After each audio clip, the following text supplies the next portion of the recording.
Bom, e a gente tá aqui hoje novamente, né, no nosso 5º episódio, né, Túlio? E hoje a gente vai falar sobre o quê? Qual que é o tema do nosso podcast de hoje? Olá pessoal, tudo bem? Sejam bem-vindos aqui todos. Hoje nós vamos falar sobre gestão financeira no agronegócio, Carla. A gente tem muitos mitos, né, Túlio, quando a gente fala da parte financeira. Eu acho que é aquele momento que todo mundo tá aguardando. Vamos falar sobre dinheiro. Quanto dinheiro a gente tá deixando na mesa, o que a gente tá deixando passar. E a gente vai começar com aqueles mitos, né, Túlio? Aquelas coisas que às vezes as pessoas falam, ouvem alguém dizer, fulano fez igual, fulano fez diferente. E hoje a gente vai mostrar pra vocês a prática, né, Túlio? A gente vai falar da nossa experiência, a gente vai trazer conhecimento e dividir com vocês esse tema tão importante para a empresa rural, que a gente vê a fazenda hoje como uma empresa, que é a parte financeira. Sem dúvidas, Carla. É o seguinte, né? A gente fala que sem lucro, né, não tem legado, não tem paixão, não tem amor que se sustente. Então, a gente precisa, no agronegócio, conseguir unir esse lado da produção, esse lado do legado, da paixão que se tem, porque geralmente o agronegócio não é um negócio que as pessoas iniciam pensando necessariamente no lucro, no dinheiro, né? Mas você não consegue sustentar essa paixão se você não tiver, logicamente, ali o caixa, né? Nós vamos falar um pouquinho aqui sobre a diferença, por exemplo, entre lucro e caixa. Você precisa do caixa para poder dar o suporte para que a operação continue, para que você pague os seus funcionários, né? A gente vai falar um pouquinho aqui sobre custo fixo, custo variável, o que significa cada uma dessas coisas. Né? A gente tem que, por exemplo, ficar muito esperto com o custo variável, que é quem come, né, a operação ali pelas beiradas muitas vezes. Mas a gente vai chegar lá e discorrer todos esses temas. E uma coisa, Carla, que eu acho que assim, todo produtor, né, deveria acordar de manhã cedo e a primeira coisa que ele deveria pensar é o seguinte: o meu negócio está no azul ou no negativo? Né? O negócio está no azul ou no vermelho? Deveria ter assim, quando ele abre os olhos, deveria ter uma tela enorme em cima da cama dele, com esse gráfico, né, dizendo se o negócio dele está dando dinheiro, ou se o negócio dele está entregando lucro, ou se o negócio dele está entregando prejuízo. E o que a gente vê no dia a dia é que o produtor está preocupado com muitas coisas da produção, das pessoas, da operação, mas ele não tem a noção se o negócio dele está dando lucro ou prejuízo. Isso é fato. Isso é um fato. E o grande desafio do produtor, como você falou, Túlio, é porque ele tem muitas atividades. E normalmente o produtor ele é bem centralista, né? Ele quer tudo ali. Ele quer cuidar do financeiro, ele quer cuidar da gestão de pessoas, da compra e venda. Então, eu falo muito que para você cuidar bem do financeiro, você tem que ter um foco. Não dá pra você cuidar de tudo. Quando você quer cuidar de tudo sozinho, não vai dar certo. A coisa não vai pegar tração, as coisas não vai sair conforme você quer, porque você gasta muita energia cuidando de várias atividades da organização e nenhuma é bem feita. Então, a gente até falou aqui nos bastidores sobre essa questão de, às vezes, delegar essa função, que é tão temida. Quando a gente fala assim, delega o seu financeiro para alguém, a gente ouve cada coisa. A gente tem que ter em mente o seguinte, né? O gestor tem que ter em mente que se ele centralizar todas as operações, ele se torna o gargalo da empresa. Né? O que é o gargalo? O gargalo ou ladrão, né? Quando você tem um ladrão numa caixa d'água, quando chega naquele limite, não passa. Né? Você fica limitado até aquele nível. Então você precisa, né, você falou, e é muito difícil, né, para o produtor rural, tem muitas variáveis, muita coisa para controlar. Mas não tem outro jeito. Quem está no negócio rural, quem entrou, né, para poder realmente tocar uma operação rural, nós falamos aqui no podcast passado que tem que ter o quê? Energia e estômago. Né? Então a gente precisa ter bastante energia, bastante estômago para poder saber lidar com e uma consciência, né? Precisa ter uma consciência muito forte, precisa ter uma plenitude, né, mental para que a gente consiga tocar tudo isso. E o financeiro dentro da estratégia da empresa é algo fundamental, algo importantíssimo, né? Então a gente tem que colocar a pessoa certa, a pessoa que tem a capacitação para poder tocar isso. Então, se o dono não tem essa capacitação, ou se ele não tem esse perfil, porque o que acontece, Carla? As pessoas, desde cedo, desde a escola, têm um problema com matemática. Né? Isso é verdade. As pessoas não gostam de falar de número. Número não. Número, conta, se você não fazer isso, você vai ter... Eu acho que o grande desafio, e a gente está falando assim, quando a gente fala da questão financeira, primeiro, é a questão de delegar, Mas aí o produtor fala, não, eu não vou delegar, eu vou focar nisso, eu mesmo vou cuidar dessa parte. Mas aí tem outro ponto que a gente falou no podcast passado, que é se desenvolver. E a gente estava comentando isso aqui nos bastidores sobre como desenvolver isso. Porque tem um perfil, né, Túlio? Não é assim, a gente fala muito que o líder, ele não nasce pronto, ele é desenvolvido. Só que ele tem as etapas ali e ele nunca vai parar de se desenvolver. E o financeiro é a mesma coisa. Né? Então, quando você vai trabalhar com o financeiro, você tem que realmente se especializar, você tem que saber de algumas coisas que às vezes não fazia parte da sua vida. Eu acho que o grande assim, desafio maior, eu falo isso por conta de ter já a experiência com, por exemplo, com meu pai, que é mais velho, que já tem uma metodologia financeira diferente da minha. Então vem a gente estava até falando sobre o encontro de gerações, que é onde que surgem muitos debates. Sim. Porque, você quer trazer tecnologia demais. A gente está falando aí dos maravilhosos softwares que ajudam a gente, né, Túlio? Você quer inventar demais, né? Porque se você parar para pensar, né, Carla, nós estamos falando aqui que desde a escola tem esse mito, né? As pessoas não gostam de matemática e depois as pessoas guardavam o dinheiro embaixo do colchão. Então, do guardar o dinheiro embaixo do colchão até você entender que o dinheiro ele é um recurso, né, limitado e que ele é um recurso escasso e que ele é um recurso que deve ser muito bem implementado, investido, né, seja para poder reinvestir no próprio negócio, seja para poder você colocar em outras bandejas, né, vamos dizer assim, de investimentos. Então, você tem aí um mar, né, de possibilidades. E a gente sabe que no Brasil, ser rico é tido como uma coisa negativa, né? É horrível você ser rico, é horrível. Então, se você tem dinheiro, né, recai sobre você algo quase pecaminoso. Nossa, super, eu sou mercenária. Isso, então assim, eu acho que as finanças começa exatamente a gente quebrando muitos rótulos, quebrando muitos paradigmas que existem, né, de que ter dinheiro é pecaminoso, de que ter dinheiro é errado, de que uma pessoa rica só pensa nele, que não pensa no outro, que destrói o meio ambiente, as pessoas falam isso, e principalmente no agro, né? O fazendeiro ele é mercenário, o fazendeiro é isso. A própria palavra fazendeiro já tem uma conotação meio assim de rico, né? Isso. Porque teve aquela novela da Globo, né? Que tinha aquele... O Rei do Gado, né? O Rei do Gado, e antes também... Olha, eu tô lembrando. O Roque Santeiro, que balançava aquelas pulseiras de ouro. Então, quando a pessoa diz fazendeiro... Hoje, se você falar que você tem um sítio, uma chácara, você já é rico. Assim. E aí é o ponto, né? Não tem nada errado em ser rico. Não é nada. Porque assim, as pessoas falam, ele ganhou dinheiro e mudou. Né? Ele era uma pessoa tão bacana, mas não é. A pessoa, quando ela ganha dinheiro, o que acontece é que ela ganha poder. E com o poder, ela, vamos dizer assim, extrapola aquilo que ela já era. Então, se ela é uma pessoa boa, se ela é uma pessoa que tem um espírito empreendedor, se ela quer trazer as pessoas juntas, se ela quer buscar crescimento, ela só vai evidenciar isso na sua vida. Eu acredito muito que o dinheiro, ele só potencializa aquilo que você era. Exatamente. Então, se você já era um ganancioso, inescrupuloso, isso só vai fazer com que você... Vai ficar mais nítido, porque você vai ter um poder aquisitivo maior. E no agro, claro, a gente tem fazendeiros bem prósperos. Eu gosto de falar a palavra próspero, né? Isso. Eu não gosto de falar assim, é rico. Não, ele é próspero, porque Exatamente. ele conseguiu fazer ali a sua empresa ser próspera para as futuras gerações, né? E hoje vive daquilo ali confortavelmente. Tem problema? Muitos problemas. Ele não vive no mar de rosas. Mas não é ruim você ser próspero. O que é ruim é você não buscar se desenvolver e tornar a sua fazenda mais autossustentável no sentido financeiro e demais outros sentidos, que é o que a gente está falando aqui agora. Tem algumas coisas óbvias, Carla, mas que vale a pena a gente falar aqui. Por exemplo, a primeira coisa, não gaste mais do que você ganha, né? Então, parece muito óbvio, mas óbvio tem que ser dito, né? A gente sabe que nos negócios e na administração das despesas pessoais, as pessoas gastam mais do que elas ganham.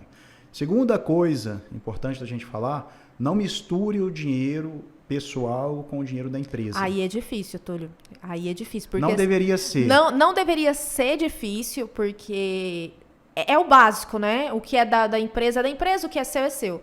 Mas o que eu vejo, principalmente quando tem família envolvida na questão da gestão ali da fazenda, é mistura tudo, às vezes não sabe quem é de quem. Então, assim, vamos lá, vamos colocar isso mais prático. O que fazer? O que a gente pode começar? Quando a gente fala assim, não misturar o dinheiro da fazenda, o que é da fazenda, o que é meu é meu. Como a gente começa?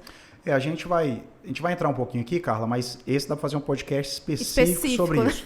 Mas basicamente é o seguinte, quando você mistura as suas finanças pessoais dentro vamos dizer assim, do demonstrativo da fazenda, muitas vezes o seu negócio ele está dando prejuízo, mas não é o negócio que está dando prejuízo, são as suas contas pessoais que estão levando o negócio a ter um prejuízo. Então a gente precisa, né, separar exatamente o que vai ser a remuneração dos sócios, né, da fazenda, que é o famoso Prolabore. A gente precisa ter esse número. E aí tem duas coisas, né? Primeiro, a gente tem que realmente todo mês tem que pagar esse Prolabore. Não dá para não pagar. O negócio tendo lucro, o negócio tendo prejuízo, a pessoa vai receber o Prolabore. Isso é muito importante. E aquele Prolabore vai ser condizente com os gastos de vida que ele tem para ter uma vida que seja compatível com o momento da empresa. Aí vem lá naquele outro que você falou, né? Não gaste mais do que você ganha. Exatamente. Não pode ser um Prolabore, né, que o principal custo da empresa é a própria pessoa ali, né, na organização. Seja Prolabore. E segunda coisa, não dá para ficar fazendo retiradas além desse Prolabore. Então, estabelecer um Prolabore X, vamos dizer, de 10 mil. E aí, chegou no meio do mês, né, porque o Prolabore eu vou pagar o quê? Escola dos meus meninos, eu vou pagar plano de saúde, eu vou pagar minhas compras, eu vou abastecer meu carro, né, se o carro for de uso pessoal apenas, não for da empresa. E aí não dá para, no decorrer desse mês, deu um probleminha, então vou lá e vou fazer uma retirada da empresa. Aí vem a educação financeira do próprio indivíduo. Eu acho que, quando a gente fala isso, eu acho que falta muito isso também, quando a gente fala de educação financeira básica. E quando a gente fala de não misturar as contas pessoais com a da empresa, é basicamente isso. Gente, vamos se policiar, vamos tentar viver dentro daquilo que você recebe, porque o que é da empresa é da empresa. Para você ter aquele Prolabore, você vai ter que ter uma empresa que é financeiramente lucrativa. A gente tem a saúde dos sócios, mas a gente tem a saúde financeira da empresa, né, Carla? E aí, você falou da gente viver com a quantidade necessária que a gente precisa. E aí tem um outro ponto, né, importante trazer aqui, vamos dizer assim, dos mitos do dinheiro, que é a questão da antecipação dos sonhos, né? A gente, vamos dizer assim, a gente gosta de dar presentes para nós mesmos, né? A gente acha que nós somos merecedores de muitas coisas que muitas vezes... Naquele momento nós não somos. Naquele momento a empresa não suporta esse seu sonho. Eu acho que é basicamente isso. Porque, assim, muitas vezes a gente fala assim, eu tô triste, eu trabalho demais, eu acho que eu preciso trocar de um carro. Aí vai lá, faz aquilo. Naquele momento, naquele êxtase, né, daquele momento, é a melhor coisa que você fez na vida. Porém, depois quando você vai fazer um balanço, a empresa tá no buraco. O que acontece é assim, né, Carla? Nós, né, aqui no Ocidente, nós gostamos de comprar. Nós gostamos de comprar. A realidade é essa. As pessoas adoram comprar, têm uma satisfação imensa de comprar. Então, o problema não necessariamente é comprar, mas é quando comprar, né, e o que comprar. E por que comprar? Por que comprar? E se a gente está falando de um negócio... A gente tem que fazer essas perguntas quando a gente quer comprar alguma coisa. Eu faço muito isso. Por que eu vou comprar? Sim. Quando e como? Exatamente. Se eu não conseguir responder as 3 perguntas, não é o momento ainda. E aquilo que a gente falou da questão, né, do modelo mental, né, do desenvolvimento, da gente, que a sabedoria reside no espaço entre quando a gente recebe a pergunta e a nossa resposta, para as finanças vale a mesma coisa. Então, respira 10 segundos, né, antes do impulso da compra, para que você possa realmente trazer, né, para um grau de conhecimento, de consciência, para um grau de consciência da necessidade real daquela compra, naquele momento. Então, respira um pouco. E outra coisa, aprender a dizer não. É muito importante a gente aprender a dizer não, né, para a gente mesmo e para os vendedores, né, para o marketing, que está a todo momento ali nos oferecendo e mostrando que a gente não vai conseguir viver sem aquele bem, aquela coisa que naquele momento pode parecer atrativo, mas que às vezes você vai ver que você nem precisa naquele momento. Naquele momento você precisa? Preciso, mas nesse momento ele é uma questão de vida ou morte, algo nesse sentido, vai impactar a sua vida, se você não tiver, aí você começa a fazer essas perguntas pra você mesmo e eu uso muito isso, porque mulher, ela é um pouco consumista, a gente é consumista, a gente gosta, né? Sim. E eu sempre faço assim, o homem ele é mais racional. O homem ele é mais racional. Então, quando ele vai comprar, obviamente ele vai fazer uma série de contas ali. Por mais que ele vai comprar sem poder naquele momento, né? A mulher ela já é mais emocional. Então, normalmente eu faço perguntas pra mim mesmo, tipo, você precisa disso? Você precisa realmente? Você vai usar isso? Não vou. Eu acho que é tudo uma questão da relação com o dinheiro. Com o dinheiro. E aí vem muito do que a gente conversou. Desenvolvimento. Se você vê que você não tem uma boa relação com o dinheiro, procure se desenvolver. Às vezes tem alguma coisa ali que aí vem muito que a gente vai entrar no assunto que é das crenças. Às vezes tem alguma coisa ali ligada às suas crenças limitantes. Então procure identificar isso, porque às vezes a sua relação com o dinheiro... às vezes você vira e fala assim, nossa, mas eu trabalho, nunca tem dinheiro. Eu já ouvi isso, né? Nossa, eu trabalho demais, aqui acordo 5 horas da manhã, de domingo a domingo, o agro não para, mas eu não tenho dinheiro. É uma relação, muitas vezes, que as pessoas estabelecem de autossabotagem. Então, quando ela começa a ter prosperidade financeira, ela meio que autossabota inconscientemente, porque ela não enxerga que ela pode ser aquela pessoa que, vamos dizer assim, tem aquela riqueza, né, financeira. Então, isso é muito comum de acontecer, desse gatilho mental da autossabotagem, né? Isso é uma coisa. Aí, você falou agora num ponto que eu ia pegar um gancho, Carla. Que é a questão das crenças limitantes. Essa questão da sabotagem é uma questão de crença limitante. Inclusive, a gente não pode deixar de trazer aqui, né, algo que, vamos dizer assim, se conecta muito com o agro, que é a questão da lei da semeadura, né? A gente colhe o que a gente planta. Não tem como você plantar milho e colher soja, Colher soja. E assim, tem aquela frase também que diz que o plantio é opcional, mas a colheita é obrigatória. É obrigatória. Isso é válido para a vida, não é? É que a gente está falando do financeiro, mas é para a vida. Então, se você tem um financeiro que você planta... organização, que você planta ao longo prazo, e a gente já entra aqui num tema que faz parte da lei da semeadura, porque a semeadura você não planta hoje e colhe amanhã. Exatamente. Tem o longo prazo, tem o período. Então, assim, o agronegócio, ele é algo que vai te dar lucro? Sim.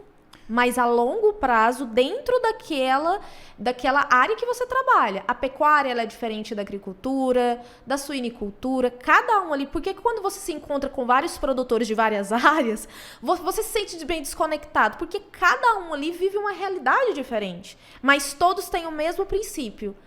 Deveria ter, né? É o longo prazo. E o longo prazo é esse de plantar e saber o que você vai colher. E quando você planta e não sabe o que vai colher? Eu não sei se as pessoas, inclusive, sabem, Carla, mas assim, o ano, né, pecuário, o ano agrícola, ele é até diferente do ano que a gente tem do calendário mesmo, né, o ano solar. O ano pecuário, por exemplo, nós estamos agora, né, na safra, iniciamos a safra 2021-2022, porque ela inicia no ano 2021, em 1º de julho, né, e acaba no dia 31 de junho de 2022. Então, até quando a gente vai fazer contabilmente, né, contabilidade gerencial, a gente assume esse ciclo do ano safra. E no ciclo pecuário, mesma coisa. A gente faz a apuração utilizando esse mesmo período, porque faz muito mais sentido exatamente porque senão você vai concentrar muitas receitas em um ano e muitas despesas em outro. Então, dessa forma, você consegue pegar o ciclo completo. Então, isso evidencia exatamente que o agronegócio, majoritariamente, são negócios de ciclos médios a longos, né? Que se você pensar aí numa cultura de café, que você vai plantar e demorar mais de 3 anos para poder ter a primeira safra, é um ciclo longo, né? Você tem muitos riscos aí, você tem muito investimento até você começar a ter o retorno do investimento. E aí, Carla, eu queria trazer aqui, né? Veio a calhar que hoje de manhã a gente acaba participando de muitos grupos, né, de WhatsApp, do agronegócio, Eu não vou citar aqui, logicamente, o grupo e nem a pessoa que colocou isso, mas a gente acaba se deparando no dia a dia com mensagens como essas de produtores que estão se afastando da atividade por uma questão econômica, comercial, etc. E a gente fica muito triste, né, de receber essas mensagens, porque muitas vezes só é levado na mídia a questão dos recordes do agronegócio, mas o que acontece no dia a dia é que tem muitos produtores que acabam desistindo da atividade. Então eu vou ler aqui, para a gente poder até tomar como base isso para continuar o assunto. Olha só, é um produtor de leite, né? Então ele fala assim, estou saindo do leite após 46 anos de atividade. Não suporto mais financiar o leite na minha fazenda. Estou gastando 25 mil por mês de ração para receber próximo de 40 mil. E os outros gastos, mão de obra, manutenção, fica mais de 20 mil. É o que eu tiro para completar a despesa da fazenda. Então sobra nem para comprar um par de botina para o meu uso. Exatamente da forma que ele colocou. Então assim, a gente, como eu falei aqui, a gente fica muito triste de receber uma mensagem dessa, né? Uma pessoa que está, produtor, que está há 46 anos na atividade.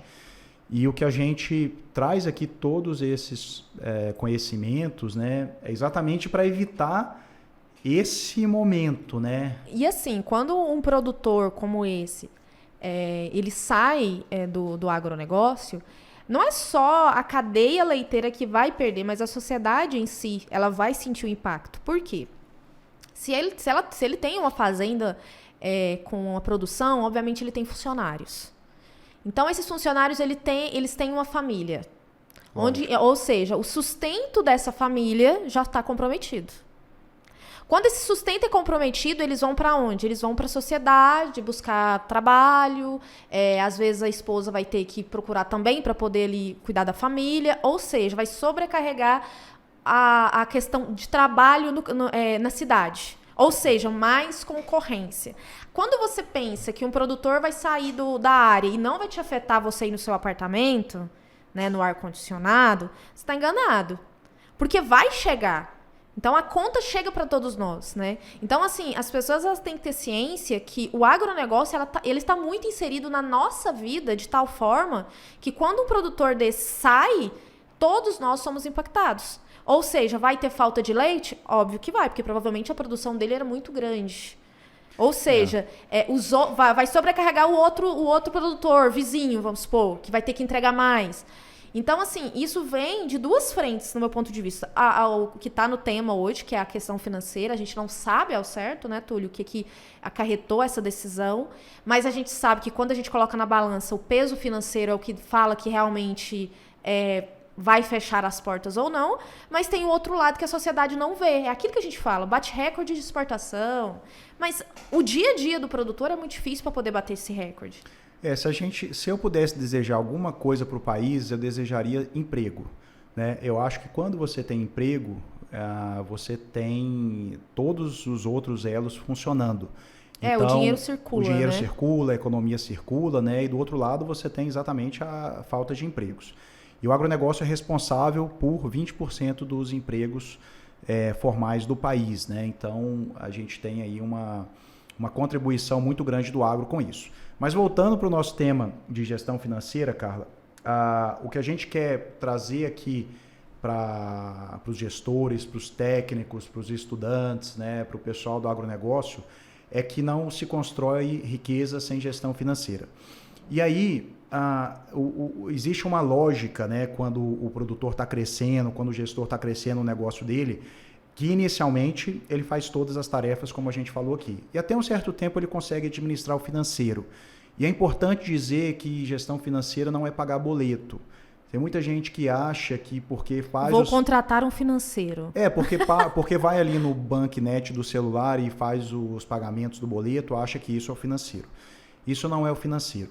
E mais do que isso, quando a empresa cresce em faturamento, em demandas, em processo, a pessoa acaba escolhendo para o financeiro uma pessoa que é da sua confiança. Ou seja, família, né? É o primeiro que está ali na lista. Família, ali. Agregado, cunhado, primo, melhor amigo. O amigo de 20 anos. Exatamente. O vizinho que está desde quando eles vieram para ali, o filho do vizinho. Exatamente. E o problema é que assim, a gente tem uma frase que a gente fala que no financeiro o verbo não é confiar, é conferir. Né? Existe uma crença também muito grande nessa questão do financeiro, que é eu tenho que ter uma pessoa que eu confio. Né? Mas se você tem uma pessoa que você confia, mas que não... Você não confere. Que você não confere e que realmente não tem um conhecimento do que é o financeiro. Aí a gente vai dizer um pouquinho aqui do que é o conhecimento do financeiro. Né? A gente precisa, por exemplo, a pessoa que faz a conciliação bancária diária, né? Uma pessoa que analisa no final do mês um relatório de radar, que a gente diz, que é exatamente trazendo o demonstrativo de fluxo de caixa, o DFC, né? Que traz um DRE, que é o demonstrativo do resultado do exercício, né? Que são relatórios complementares. Né? O primeiro mostra e demonstra como é que está o caixa da empresa, como é que vai ser o próximo mês da empresa, se vai faltar dinheiro, se vai sobrar dinheiro, e o de resultado, o DRE, exatamente disso, se o negócio está tendo lucro ou prejuízo, se a operação do negócio está funcionando. Então ali você vai ter alguns resultados intermediários, né? Você vai ter resultado bruto, você vai ter resultado líquido, você vai ter o resultado antes dos impostos, da depreciação, que é o EBITDA. Então, você vai ter a margem de contribuição, né, do negócio. Então, se a gente está falando aqui desses números, né, desses relatórios, desses termos financeiros, como análise vertical, análise horizontal, conciliação bancária, e se você não faz ideia do que a gente está falando aqui, provavelmente você não tem um financeiro bem desenvolvido. E aí, se você não tem uma pessoa que tenha capacitação para isso e que te traga exatamente esses números, né, vamos dizer assim, de uma forma compilada, para que você, gestor, possa tomar decisão, você também está trabalhando no escuro, o que é muito ruim. E aí você pode ter uma surpresa desagradável, né? Como a gente acabou de ler aqui, sem nenhum julgamento, mas uma pessoa que não tem um financeiro, uma empresa que não tem um financeiro muito próximo, né, ela, além de correr o risco de estar colocando o negócio dela em um local muito perigoso, você também está deixando de aproveitar uma série de oportunidades que você pode ter. Quando a gente não tem um financeiro bem desenvolvido, a gente perde até grandes oportunidades, né, Túlio? Eu acho assim, às vezes de expandir, às vezes de ter uma melhoria, às vezes de contratar mais pessoal. Quando você tem um financeiro saudável, né, que é aquele financeiro que tem você sabe o que está acontecendo. É igual você falou, é muito ruim você estar no escuro porque você não sabe o que pode acontecer amanhã. Sabe aquela coisa de você deita assim e fala assim, gente, o que me espera amanhã? Amanhã eu vejo.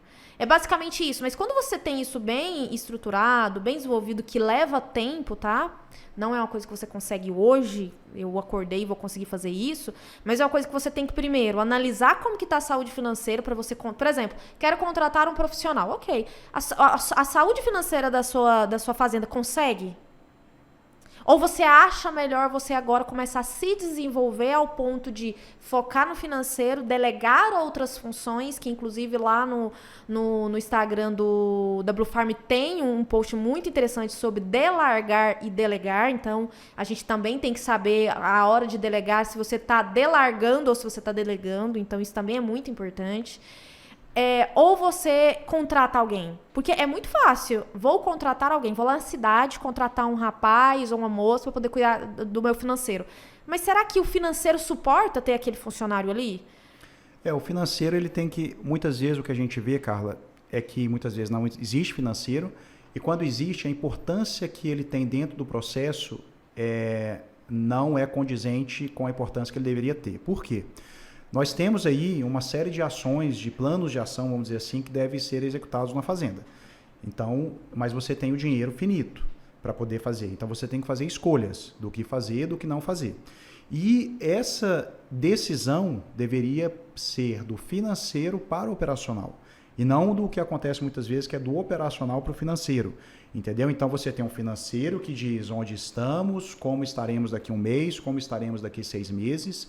E dentro dessa noção financeira, a gente pode fazer planos de onde que a gente vai investir, de onde que a gente vai... quer chegar, que ponto estamos. Se nós vamos contratar mais uma pessoa. Se vai precisar, algo se a gente vai reajustar salário. Isso. Porque assim, a grande questão também é igual você falou sobre a questão de de ficar de olho mesmo. Porque, assim, às vezes você contrata uma pessoa e você não entende nada do que a pessoa está fazendo no seu próprio financeiro. Então, assim, além disso, se desenvolva, tente saber o que é isso, o que é um fluxo de caixa, o que é um planejamento, esteja ali presente no planejamento, vamos planejar a próxima safra, vamos planejar, o que deu errado, o que a gente pode melhorar, como que vai ser os pontos estratégicos, o que a gente fez que deu errado, que a gente não vai fazer mais. É isso, porque assim, às vezes é delargar mesmo tudo que acontece. Delargar total, assim. Não, e o delargar o financeiro, né? Você a gente tem uma frase que diz o seguinte: se você não conhece os números do seu negócio, você não conhece o seu negócio. Então, basicamente é isso. Essa aversão que se tem a números, né? O pessoal brinca assim, fazenda é tão bom, ainda tem que dar dinheiro, né? Mas ela tem que ser lucrativa, né? Eu acho que tem um ponto que as pessoas falam que o agro só pensa no lucro, mas se você pensar, qual que é o sentido de você plantar, colher e vender se você não vai ter uma margem ali que vai pagar toda a energia eu quero que vocês entendam que há várias pessoas envolvidas naquela rastreabilidade do alimento que chega na sua mesa. Então, assim, as pessoas automaticamente ganham por estar naquela cadeia. A família do produtor, o funcionário, a família daquele funcionário que ajudou na colheita, o agrônomo que foi lá, ele provavelmente tem uma família, alguém que depende dele. Aí tem lá o médico veterinário que vai lá sempre. Então, assim, todas essas pessoas envolvidas, elas devem sim ter o lucro delas. Porque qual que é o sentido, Túlio? Não, lógico, acho que assumir que o produtor rural exerce a sua atividade por um mero, como é que a gente pode colocar, benefício da sociedade, ou por uma questão de um bem maior, né? A atividade rural, ela é uma atividade como qualquer outra, e as pessoas que estão dispostas a encarar elas estão ali, logicamente, para obter lucro. Isso. E eu acho assim, claro, nem tudo é resumido a dinheiro, tá? Vamos deixar bem claro aqui, a gente tá falando, nem tudo se resume a dinheiro, mas ele tem que ser sustentável. Lógico. Ele tem que ser sustentável. Eu não faço tudo por dinheiro, porque aí vem muito daquele ponto que a gente teve, da pessoa gananciosa, da pessoa que só pensa no lucro de uma forma que é prejudicial para a sociedade. Ele é tão ganancioso que ele prejudica a sociedade, mas estamos falando na visão de uma empresa que ela deve ser sustentável e para ela ser sustentável, ela tem que ter lucro. Tem uma frase também, Carla, que diz assim: ele era tão pobre, mas tão pobre que ele só tinha dinheiro. Tem essa frase, né? Mas assim, ambição, toda empresa, na verdade, ela começa com uma ambição. A ambição, ela, vamos dizer assim, é o primo primeiro do sonho. Quando a gente fala sonho, a gente parece que é muito bonito, muito legal quando você tem um sonho. Filosófico, né? Filosófico. Mas o sonho, ele é muito vago, né? E quando a gente está falando de negócio, a gente precisa ter uma ambição que está ligado mais a metas, está ligado mais a plano de ação, a números e execução.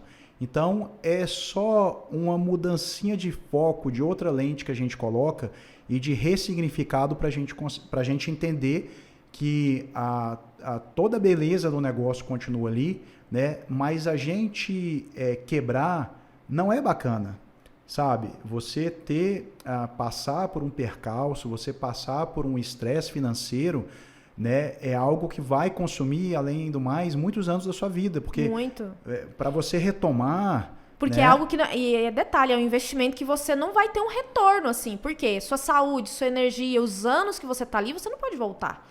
Exatamente. Você não pode falar assim, não deu certo aqui, vou voltar 10 anos atrás, vou começar tudo novamente, vou começar outra coisa. Não tem como, é um investimento de energia. Eu acho assim, o maior investimento que o produtor hoje ele coloca na fazenda é o tempo dele.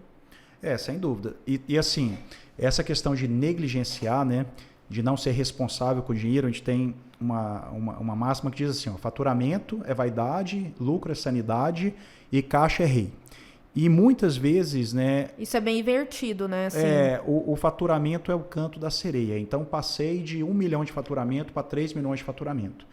Mas, muitas vezes, você diminuiu o seu lucro, você manteve o mesmo lucro, ou então você colocou uma carga operacional no seu negócio que você não estava preparado naquele momento. É igual quando a gente vê aí os números, né, das exportações, Exatamente. Das vendas dos produtores. O produtor vendeu 1 milhão em cabeça de gado, mas assim, Foi o faturamento. Faturamento é um marketing do negócio, é um né? marketing. Talvez para poder trazer investidores, talvez para Isso é muito bom. Eu acho que assim, tudo tem um objetivo. O faturamento tem um objetivo comercial, aquela questão do legado da marca, de realmente ser reconhecido no escala, posicionamento de marca, quando a gente fala de genética. Mas aí, quando você vai afunilando, chega lá no caixa.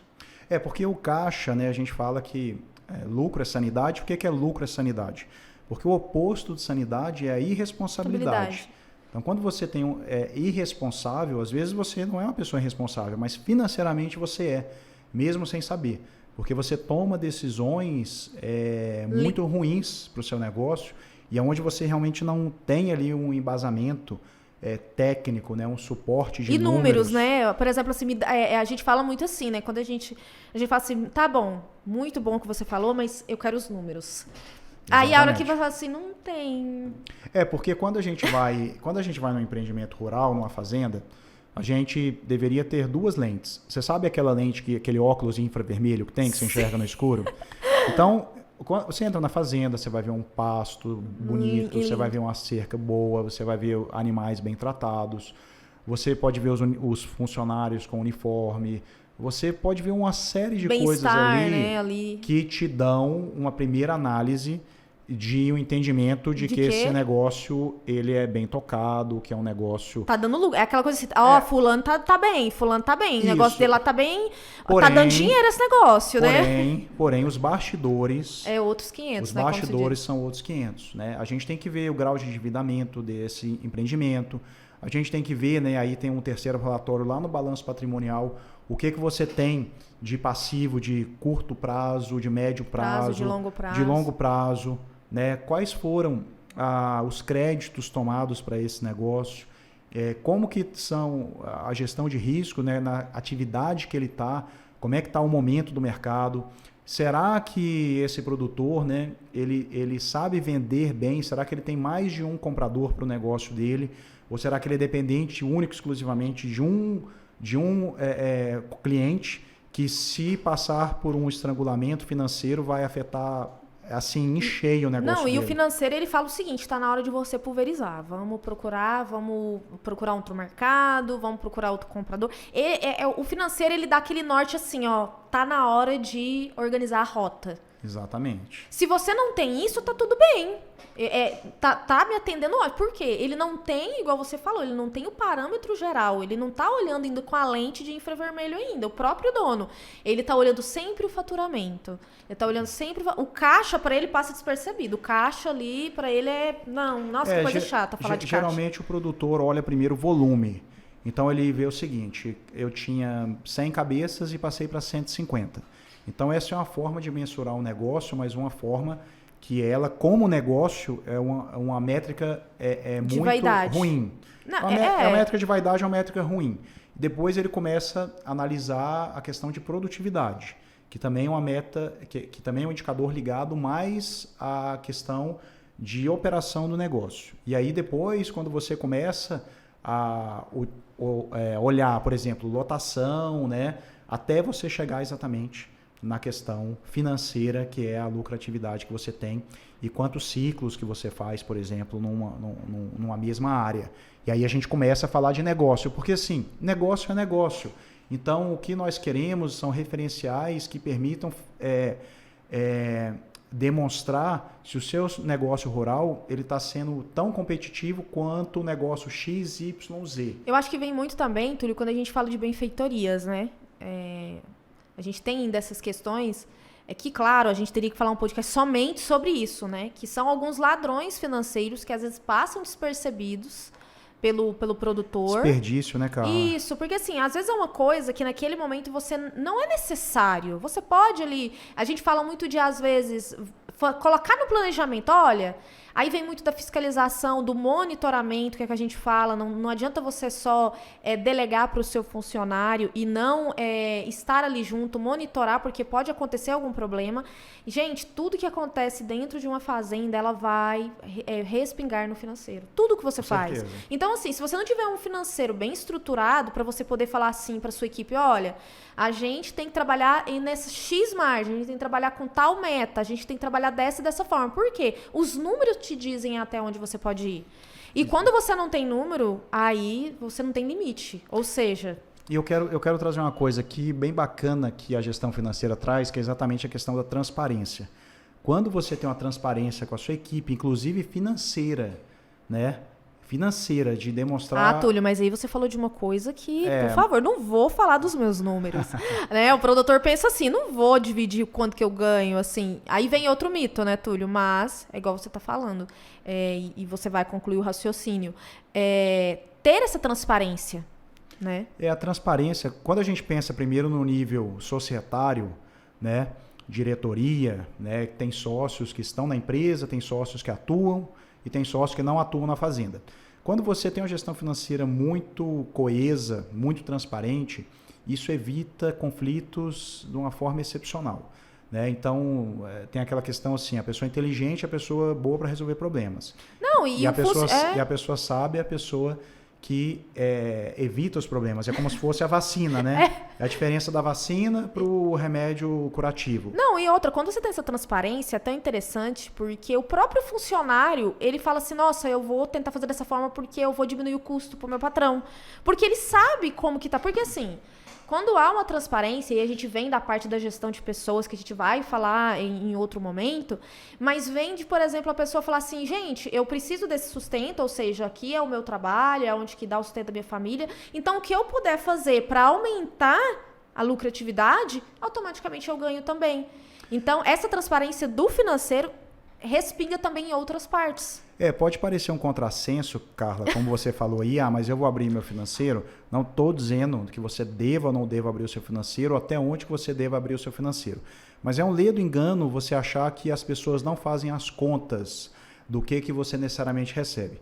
E o problema é que quando você não tem uma transparência no seu financeiro, as pessoas fazem as contas apenas do que entra. Do faturamento. Do faturamento. E as pessoas não têm a noção dos gastos, dos custos, tanto, por exemplo, com o governo, que é um grande sócio, né? E aí os custos que você tem com o banco, imposto, com juros e todo o custo de operação do negócio. Então, no final das contas, no final do dia, como a gente fala, muito provavelmente você ter um financeiro mais transparente, um compartilhamento disso, causa um sentimento mais positivo do que negativo. Eu acho que assim, eu sou muito do equilíbrio. Você não precisa abrir totalmente, mas Sim. você deve passar informações que fazem a diferença, sabe? Por exemplo, pedir um aumento de salário, seu financeiro não consegue agora. Não, eu não posso dar agora. Fica uma mensagem que você não quer dar o aumento. Mas quando você abre o jogo e fala, olha, neste momento o financeiro da fazenda não consegue, por isso, porque mostra os números, o seu funcionário automaticamente fala assim, ok, infelizmente não pode agora, então vamos esperar um outro momento. Nós falamos de cultura, né, Carla? Mas isso tem muito a ver com cultura, porque quando você está num negócio, vamos falar de números altos, que tem um faturamento de 10, 20 milhões, por exemplo, e vamos dizer que você tem uma meta ousada, você está com 20 milhões, você quer passar para 200 milhões o seu faturamento, as pessoas que se conectam com aquele projeto, com aquela meta, com aquela visão, missão, elas vão querer estar no seu projeto.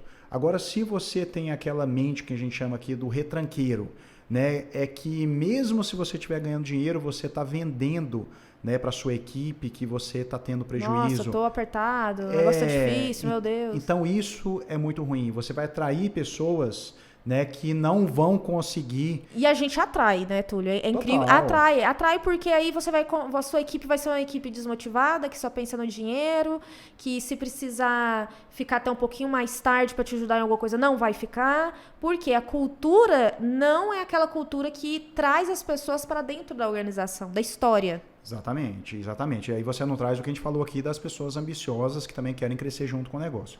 Carla, acho que a gente está chegando no final. Então, inclusive, Carla, eu queria convidar as pessoas a entrarem no nosso site, na bluefarm.com.br, e-books. A gente tem um e-book lá, como informar... Sensacional o e-book, gente, sim. Obrigado. O cara que escreveu, né? Como informatizar... Modéstia à parte, sensacional o e-book. Entra lá no nosso site, inclusive a gente vai deixar aqui embaixo no nosso vídeo. A gente fez com o maior carinho, né, Túlio, para poder auxiliar vocês, porque assim, o podcast a gente veio para trazer essa mensagem, essa experiência, essa visão, mas o e-book pode te auxiliar no seu dia a dia, você pode ali dar uma lida sempre, ler com a sua equipe, né, falar com a sua equipe, divulgar para os seus funcionários, dá uma lidinha no e-book. Então a gente vai deixar o link, entra lá, baixe o e-book, leia sem moderação, tá? Exatamente. E aplique, né? Porque... E aí o ponto disso que eu queria deixar, Carla, é assim, as pessoas acham que necessitam sempre de um software. O software é o que vai fazer a gestão financeira dela funcionar. E não é, tá? Você pode fazer a sua gestão financeira numa planilha, você pode fazer no papel. O que manda é rotina, o que manda é organização. Rituais. É igual a gente falou no início, né? Se o produtor pudesse acordar de manhã e ter ali um espelho com tudo, como que tá a saúde financeira dele, mas isso é um ritual. Aquele ritual de você levantar pela manhã e a primeira coisa que você fazer é dar uma olhadinha no financeiro. É aquele ritual. Exatamente. Assim, aqui o intuito do podcast não é nunca a gente vender nada. Mas eu vou aproveitar aqui, Carla, fazer o jabá. Tem que fazer. A gente, se você quer trocar uma ideia sobre exatamente como passar por esse processo, porque é um processo, né? A gente aqui não vende milagres, mas se você estiver disposto a entender mais sobre gestão financeira e compartilhar um pouco de como funciona o seu negócio e a gente entender qual modelo pode ser bacana para que você alcance aí uma gestão financeira profissional no seu negócio, como é um serviço que está dentro aí do nosso hall de serviços, a gente deixa aqui disponível, né, para poder tá te ajudando, te orientando. Te auxiliando. E outra coisa, igual você falou, a gestão financeira ela não é um padrão para todo mundo.